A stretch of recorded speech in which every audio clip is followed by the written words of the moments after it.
Sinalakay ng mga otoridad ang paggawaan ng iligal na sigarilyo sa Mexico, Pampanga.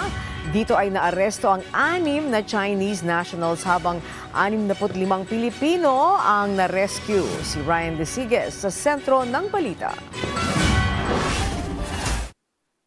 Sinelyuhan ng mga otoridad ang warehouse na ito sa Panipuan, Mexico, Pampanga matapos salakayin ng mga otoridad dahil sa iligal na paggawaan ng sigarilyo. Sa naturang operasyon, tumambad ang 3 malalaking makina na ginagamit sa paggawa ng sigarilyo. Sa loob ng gusali, nagkalat din ang kahon-kahong mga sigarilyo na handa na para i-distribute sa mga tindahan.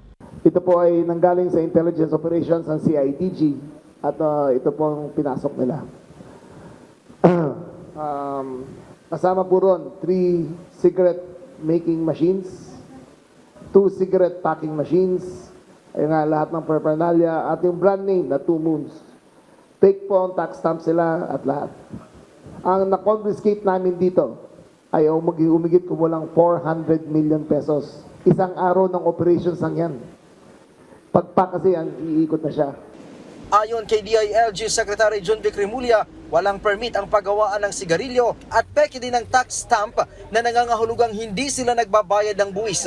Kaya umanong gumawa ng mga makina ng 150 million pesos na halaga ng sigarilyo sa loob ng isang araw at aabot sa 4.5 billion pesos na halaga ng mga sigarilyo sa loob ng isang buwan. Bagamat hindi pa pinapangalanan, sinabi ni Remulla na tukoy na nila ang financier at mastermind sa operasyon, kasama din sa sinisilip ng mga otoridad kung may mga lokal na opisyal na kasabwa. As of now, under investigation kasi titignan namin kung binigyan na ng business permit to, kung na-inspect o hindi. January pa lang kasi, February pa lang eh. Na-discover to January 29. So within the mandate pa rin kung nabisita na ng BFP, nabisita na ng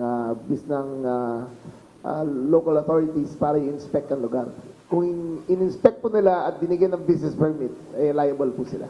6 na Chinese national ang naaresto na nagpapatakbo sa paggawa ng sigarilyo habang 65 Pilipino naman ang na-rescue. Hindi pa namin na full debrief kung taga saan sila.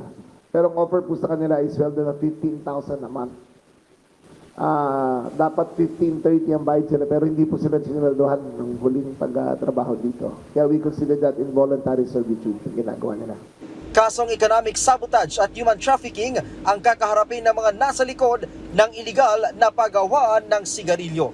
Ryan Lisiges para sa Pambansang TV sa Bagong Pilipinas.